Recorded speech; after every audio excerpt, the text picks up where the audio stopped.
السلام علیکم۔ یہ 10 جانور اگر آپ کے گھر میں ہیں تو آج ہی گھر سے نکال دو، ورنہ گھر میں اچانک موت کا سبب بن سکتے ہیں۔ اگنور مت کرنا، یہ 10 جانور تقریباً ہر گھر میں ہوتے ہیں۔ بسم اللہ الرحمن الرحیم۔ محترم ناظرین، کچھ ایسے جانور بھی ہیں کہ جن کو گھر میں رکھنا بہت خطرناک ہو سکتا ہے، اور ان میں سے تو کچھ ایسے جانور بھی ہیں کہ جن کے سبب گھروں میں بے وقت موت تک ہو جاتی ہے۔ اس لیے آپ کے گھر میں بھی ان جانوروں میں سے کوئی ایک جانور تو موجود ہوگا، تو اسے فوراً گھر سے ابھی نکال دیں، کیونکہ جب تک وہ جانور آپ کے گھر میں موجود رہے گا، آپ کے گھر میں برکت نہیں آ سکتی، آپ کبھی بھی دولت مند نہیں بن سکتے۔ لہٰذا آج کی اس ویڈیو میں نہ صرف آپ کو ان منحوس جانوروں کا بتائیں گے، بلکہ ان کو اپنے گھروں سے نکالنے کا طریقہ بھی بتائیں گے۔ لہٰذا اس ویڈیو کو آخر تک ضرور دیکھیے گا۔ محترم ناظرین، جیسا کہ ہم سب جانتے ہیں کہ تمام مخلوقات کو اللہ تبارک و تعالیٰ نے ہی پیدا فرمایا ہے، لیکن کچھ مخلوقات کو اللہ تبارک و تعالیٰ نے ہمارے لیے حلال کر دیا، جبکہ کچھ کو حرام۔ اس طرح سے کچھ ایسے جانور ہیں جو گھروں میں برکت اور رحمت لے کر آتے ہیں، جبکہ کچھ جانور گھروں میں زوال لاتے ہیں اور بے برکتی کی وجہ سے بنتے ہیں۔ نمبر 1، مکھی۔ علماء کرام اور بزرگان دین مکھی کا شمار نجس ترین مخلوقات میں کرتے ہیں۔ اسلامی تعلیمات کے مطابق مکھی نہ صرف گھر میں بے برکتی لاتی ہے، بلکہ رزق کی تنگی لانے کی بھی وجہ بنتی ہے۔ یہودی اور عیسائی تو مکھی کو شیطان کا دوست مانتے ہیں، اور اس کی وجہ وہ یہی بتاتے ہیں کہ زیادہ تر جتنی بھی مخلوقات ہیں ان کی 2 آنکھیں ہوتی ہیں، جیسا کہ انسان کی بھی 2 آنکھیں ہیں، اور بہت سے چوپاؤں مثلاً کتا، بلی، بکری، گائے، بھینس وغیرہ، ان سب جانوروں کی 2 ہی آنکھیں ہوتی ہیں۔ لیکن یہ جان کر آپ بھی حیران رہ جائیں گے کہ ایک مکھی کی 3000 آنکھیں ہوتی ہیں، یعنی اس کے منہ کے دونوں اطراف 1500 آنکھیں موجود ہوتی ہیں۔ عیسائیوں اور یہودیوں کا ماننا ہے کہ ان میں سے صرف 2 آنکھیں مکھیوں کی اپنی ہوتی ہیں، جبکہ باقی کی آنکھیں شیاطین کی ہوتی ہیں، اور ان آنکھوں کے ذریعے سے وہ انسانوں پر نظر رکھتے ہیں۔ اور تاریخ کا مطالعہ بھی ہمیں یہی بتاتا ہے کہ مچھر کے بعد انسانوں کے اندر سب سے زیادہ بیماریاں پھیلانے والی اور انسانوں کی موت کا سبب بننے والی مخلوق مکھی ہے۔ لیکن بزرگان دین نے مکھیوں کو گھروں سے نکالنے اور گھروں سے دور رکھنے کا ایک بہترین طریقہ بھی بنا رکھا ہے۔ بزرگوں کا کہنا ہے کہ مکھی جیسے عرف عام میں نیاز بو کا پودا بھی کہا جاتا ہے، آپ نے نیاز بو کے پتے لے لینے ہیں اور ان کو مسل لینا ہے، اور گھر کے ہر کونے میں کچھ پتے مسلنے کے بعد پھینک دینے ہیں۔ کچھ ہی دیر میں آپ دیکھیں گے کہ آپ کے گھر میں موجود تمام مکھیاں گھر سے باہر نکل گئی ہیں۔ نمبر 2، چھپکلی۔ چھپکلی گھر میں مصیبت اور پریشانی لانے والا جانور ہے۔ علماء کرام اور بزرگوں کا ماننا ہے کہ جس گھر میں چھپکلی پائی جاتی ہے اس گھر میں اچانک سے مصیبتیں اور پریشانیاں نازل ہوتی رہتی ہیں۔ نبی کریم صلی اللہ علیہ وسلم نے تو چھپکلی کو قتل کرنے کا حکم تک دے رکھا ہے، کیونکہ چھپکلی ایک نافرمان جانور ہے۔ جب نمرود کی جانب سے حضرت ابراہیم علیہ السلام کو آگ میں پھینکا جا رہا تھا تو شہد کی مکھی نے اس پر بہت ہی زیادہ افسوس کا اظہار کیا تھا، جبکہ چھپکلی اس پر خوش ہوئی تھی اور نمرود کو حق پر قرار دیا تھا، اور یہی وجہ ہے کہ ناحق کا ساتھ دینے کی وجہ سے نبی کریم صلی اللہ علیہ وسلم نے چھپکلی کو قتل کرنے کا حکم دیا ہے۔ محترم ناظرین، اگر آپ کے گھر میں بھی بہت زیادہ چھپکلیاں پائی جاتی ہیں تو گھر سے چھپکلیوں کو نکالنے کا ایک آسان طریقہ بھی موجود ہے کہ آپ نے انڈوں کے چھلکے لے لینے ہیں، اور گھر کے جتنے بھی کونے ہیں جن کونوں میں چھپکلیاں عام پائی جاتی ہیں ان کونوں میں انڈوں کے چھلکے رکھ دینے ہیں۔ کچھ ہی دنوں میں آپ دیکھیں گے کہ آپ کے گھر میں جتنی بھی چھپکلیاں تھیں وہ گھر سے باہر نکل جائیں گی۔ نمبر 3، چوہا۔ چوہے شروع ہی سے امانوں کے دشمن رہے ہیں، انسانوں کے دشمن رہے ہیں، انسانوں کو بھاری جانی اور مالی نقصان پہنچاتے چلے آ رہے ہیں۔ چوہے فصلوں میں بھی گھس جاتے ہیں اور فصلوں کو نقصان پہنچاتے ہیں، جس کے سبب پیداوار بہت زیادہ کم ہو جاتی ہے۔ اس طرح سے یہ اناج کے گوداموں میں گھس کر اناج کھا جاتے ہیں، یہاں تک کہ ان کی وجہ سے کئی علاقوں میں قحط سالی پڑ جاتی ہے۔ اس کی وجہ سے ہزاروں لاکھوں انسان مرتے آئے ہیں۔ بزرگوں کا کہنا ہے کہ اگر گھر میں ایک چوہا موجود ہو تو کوئی مسئلہ نہیں، لیکن اگر 2 یا اس سے زیادہ چوہے ہوں تو ان کا گھر میں موجود رہنا گھر میں رزق کی کمی لاتا ہے۔ گھر میں چوہوں سے نجات کیسے حاصل کرنی چاہیے؟ تو اس کا حل بھی ہمیں اسلامی تاریخ سے یہ ملتا ہے کہ حضرت نوح علیہ السلام کا واقعہ تو یقیناً آپ نے ضرور سنا ہوگا کہ جب حضرت نوح علیہ السلام کی قوم سخت نافرما ہو گئی تو آپ علیہ السلام نے اللہ تبارک و تعالیٰ کے حکم سے ایک کشتی بنائی، اس میں آپ نے تمام مخلوقات کا ایک ایک جوڑا سوار کر لیا۔ اس کے بعد اللہ تبارک و تعالیٰ نے حضرت نوح علیہ السلام کی قوم کو پانی میں بہا دیا۔ تب حضرت نوح علیہ السلام کی کشتی میں چوہوں کا ایک جوڑا بھی تھا، جنہوں نے تیزی سے اپنی آبادی کو بڑھانا شروع کر دیا، اور دیکھتے ہی دیکھتے کشتی میں چوہوں کی تعداد بہت زیادہ ہو گئی، جنہوں نے نہ صرف اناج کو کھانا شروع کر دیا بلکہ کشتی میں جگہ جگہ سوراخ کرنے شروع کر دیے۔ اس کے بعد حضرت نوح علیہ السلام نے اللہ تبارک و تعالیٰ سے دعا کی۔ اللہ تبارک و تعالیٰ نے جبرائیل علیہ السلام کو پیغام دے کر حضرت نوح علیہ السلام کے پاس بھیجا کہ اپنی کشتی میں موجود شیر کی پیٹھ پر ہاتھ پھیریں، جس کے بعد حضرت نوح علیہ السلام نے شیر کی پیٹھ پر ہاتھ پھیرا تو شیر نے ایک زوردار چھینک ماری اور بلیوں کا ایک جوڑا اس کے دونوں ہتھیوں سے باہر گرا۔ بلیوں کے اس جوڑے نے کشتی کے اندر موجود تمام چوہوں کا خاتمہ کر دیا۔ اس لیے اگر آپ کے گھر میں بھی بہت زیادہ چوہے پائے جاتے ہیں تو کوشش کریں کہ گھر میں ایک بلی پال لیں۔ بلی نہ صرف گھر میں موجود تمام چوہوں کا خاتمہ کر دے گی بلکہ گھر میں بلی رکھنے سے گھر میں برکتیں اور رحمتیں بھی نازل ہوں گی۔ بلی کا گھر میں رکھنا بہت زیادہ مبارک مانا جاتا ہے۔ نمبر 4، چمگادڑ۔ 90% سے زیادہ لوگ جن کے گھر میں چمگادڑیں رہتی ہیں انہیں اس بات کا پتہ ہی نہیں چل پاتا کہ ان کے گھر میں یہ مخلوق آ کر رہنے لگ گئی ہے۔ آپ نے یقیناً اس مخلوق کو اکثر رات کے وقت اڑتے ہوئے دیکھا ہوگا۔ اکثر لوگ چمگادڑ اور چمچڑک کو ایک ہی مخلوق سمجھتے ہیں، لیکن اصل ہی یہ دو الگ الگ نسل کے جانور ہیں۔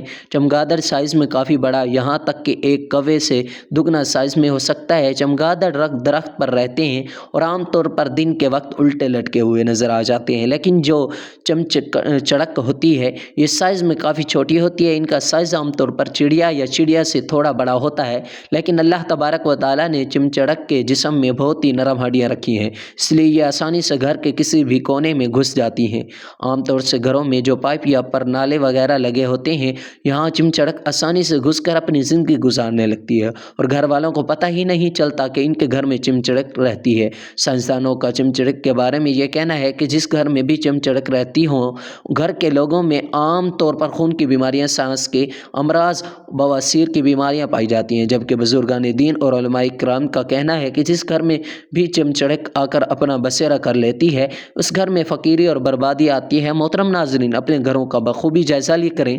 اکثر پائپوں میں، پرنالوں کے پیچھے یا ایسی جگہوں جہاں پر بہت سارا سامان پڑا ہوتا ہے، وہاں صبح کے وقت غور سے دیکھیں۔ اگر وہاں آپ کو گول گول دانوں میں لپٹے نظر آئیں تو سمجھ جائیں کہ آپ کے گھر میں بھی چمچڑک رہتی ہے۔ نمبر 5، لال بیگ۔ بزرگوں اور علماء کرام کے مطابق لال بیگ نجس کیڑا ہے۔ جس گھر میں بھی بہت زیادہ تعداد میں لال بیگ پائے جاتے ہیں اس گھر میں رحمت نہیں آتی اور بے برکتی اور نحوست اس گھر کی قسمت بن کر رہ جاتی ہے۔ سائنسدان نے لال بیگ کو بے ضرر کیڑا مانا کرتے تھے، لیکن جدید ریسرچ میں یہ بات سامنے آئی کہ لال بیگ بہت ہی خطرناک کیڑے ہوتے ہیں۔ لال بیگ ایسے کیمیکل کو چھوڑتے ہیں جو کہ دل کے امراض کو پیدا کرتے ہیں، جبکہ بات بھی حقیقت میں سامنے آئی ہے۔ جن گھروں میں بکثرت لال بیگ پائے جاتے ہیں ان گھروں کے رہنے والوں کے پیٹ میں کیڑے رہتے ہیں۔ اس لیے اگر آپ کے گھر میں کبھی لال بیگ پائے جاتے ہیں تو ان سے نجات حاصل کرنے کے لیے ایک بے حد آسان طریقہ یہ ہے کہ رات کو سونے سے پہلے جتنے بھی استعمال شدہ یا جھوٹے برتن، آپ کے دھونے والا سامان اور جتنی بھی کھانے پینے کی چیزیں ہیں انہیں آپ نے اچھی طرح سے ڈھانپ لینا ہے، اور سونے سے پہلے گھر کا جتنا بھی کوڑا کرکٹ ہے اسے ایک شاپر میں ڈال کر گھر کے دروازے کے باہر رکھ دیں۔ کچھ دن تک یہی معمول رکھنے سے آپ دیکھیں گے کہ آپ کے گھر سے لال بیگ کا خاتمہ ہو جائے گا۔ کبوتر ایک ایسا خوبصورت اور دلکش پرندہ ہے جو ہر کسی کو اچھا لگتا ہے، اور یہی وجہ ہے کہ یہ پرندہ اکثر گھروں میں پالا جاتا ہے، اور گھروں کے علاوہ اکثر مزاروں پر بھی یہ پرندہ موجود ہوتا ہے۔ کہتے ہیں کبوتر وہ جانور ہے جس کے لیے حضرت نوح علیہ السلام نے امن و سلامتی کی دعا فرمائی تھی، اور یہی وجہ ہے کہ کبوتر انسانی آبادی سے مانوس ہے، اور کوے کو خوف کی بد دعا دی جاتی ہے۔ یہی وجہ ہے کہ کوا انسانی آبادی سے ہراساں رہتا ہے، اسی وجہ سے لوگ آج تک اسے منحوس سمجھتے ہیں۔ تفاسیر میں ہے کہ حضرت نوح علیہ السلام نے جب کشتی کو جودی پہاڑ پر ٹھہرایا تو آپ علیہ السلام نے کشتی کا وہ حصہ کھولا جہاں پرندے رہتے تھے، تو آپ علیہ السلام نے کوے سے فرمایا زمین کو دیکھ کر اس پر کتنا پانی ہے یا کتنا شہر غرق ہو چکا ہے۔ کوے کو ایک مردار جانور ملا، وہ اسی کو کھانے میں مست ہو گیا، واپس نہ آیا۔ اسی سے عرب کی ایک کہانی مشہور ہے، فلاں تو کوے سے بھی زیادہ دیر لگتا ہے۔ چنانچہ حضرت نوح علیہ السلام کو خشک اور سخت زمین کی ضرورت تھی، اس لیے اس کے دیر کرنے پر کبوتر کو بھیج دیا، اسے زمین کا کوئی خطہ بھی نظر نہ آیا۔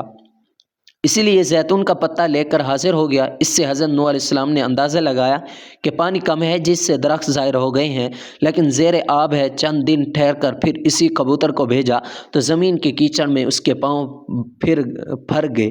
واپس آیا تو حضرت نوح علیہ السلام اسے دیکھ کر اندازہ لگایا کہ اب پانی زمین میں جذب ہو گیا ہے، لیکن زمین خشک نہیں ہوئی۔ حضرت نوح علیہ السلام کبوتر کی اس کارروائی پر بہت خوش ہوئے اور اس کے گلے میں سبز طوق پہنایا، اور طوق کبوتر کی اس خوش بختی کی خبر دیتا ہے کہ حضرت نوح علیہ السلام نے کبوتر کے لیے امن و سلامتی کی دعا فرمائی۔ یہی وجہ ہے کہ کبوتر انسانی آبادی سے مانوس ہے، اور کوے کو خوف کی بد دعا۔ یہی وجہ ہے کہ کوا انسانی آبادی سے ہراساں رہتا ہے، اسی وجہ سے لوگ آج تک اسے منحوس سمجھتے ہیں۔ تفسیر روح البیان۔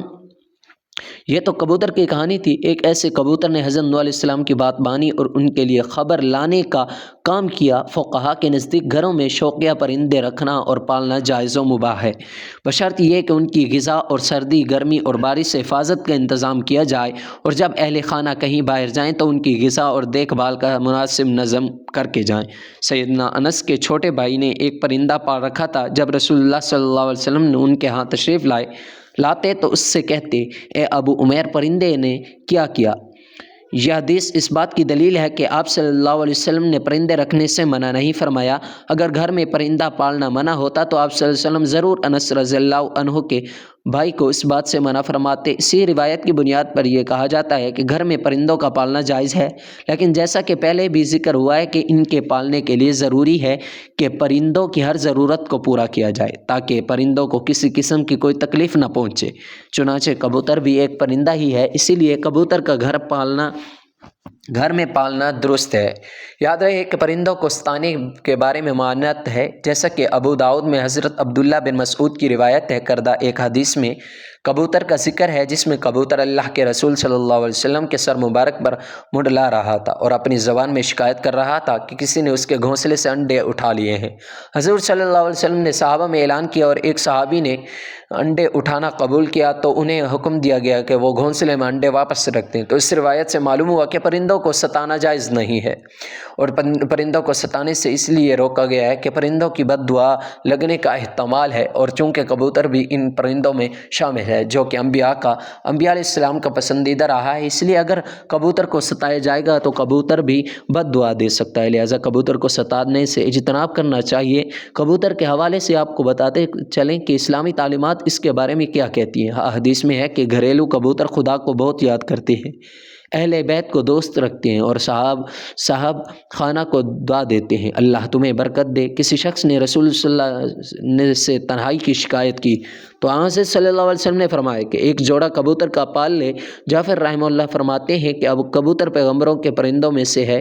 کبوتر گھر میں رکھا چونکہ حضرت نوح علیہ السلام نے اس کو پسند کیا ہے، اور دعا دی ہے کہ کسی پرندے پر اتنا پیار نہیں آتا جتنا کبوتر پر آتا ہے۔ آپ نے فرمایا جس گھر میں کبوتر ہوں اس گھر کے رہنے والے جنوں کی آفتوں سے محفوظ رہیں گے، کیونکہ جنوں کے بچے گھروں میں کھیلتے پھرتے ہیں۔ جس گھر میں کبوتر ہوتے ہیں وہ ان سے مشغول رہتے ہیں اور آدمیوں کی طرف متوجہ نہیں ہوتے۔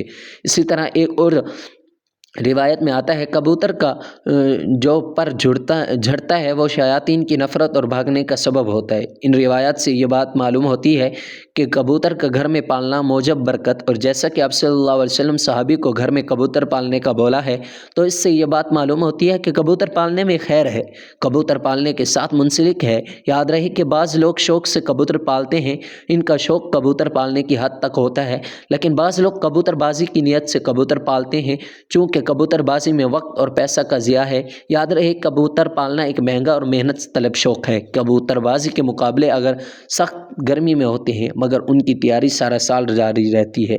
شوقین افراد ایک کبوتر لاکھوں روپے خرچ کرتے ہیں۔ اعلیٰ نسل کے ان کبوتروں کو خاص طریقے سے تربیت دی جاتی ہے اور یہ مقابلے صوبائی اور قومی سطح پر ہوتے ہیں۔ شوقین افراد آبادی میں جگہ جگہ پنجرے لگا کر اپنے وقت کا کافی حصہ ان پالتو پرندوں پر صرف کرتے ہیں۔ اس لیے کبوتر بازی کے بارے میں اگر فقہا سے پوچھا جائے تو وہ اس کو درست نہیں فرماتے، کیونکہ اس میں مال و وقت کا بہت ضیاع ہے جو کہ فضول خرچی میں آتا ہے۔ اس لیے ہمیں ایسے کاموں سے بچنے کی کوشش کرنی چاہیے۔ اللہ تبارک و تعالیٰ سے دعا ہے کہ ہمارے گھروں کو ایسے نجس گندے جانوروں سے محفوظ و مأمون رکھے۔ فرمائے نیکی کے بعد کو سننے اور سمجھنے اس پر عمل کرنے کی توفیق عطا فرمائے، آمین یا رب العالمین۔ ناظرین، کمنٹ باکس میں اللہ تعالیٰ کے 99 ناموں میں سے ایک نام ضرور ٹائپ کریں۔ شکریہ۔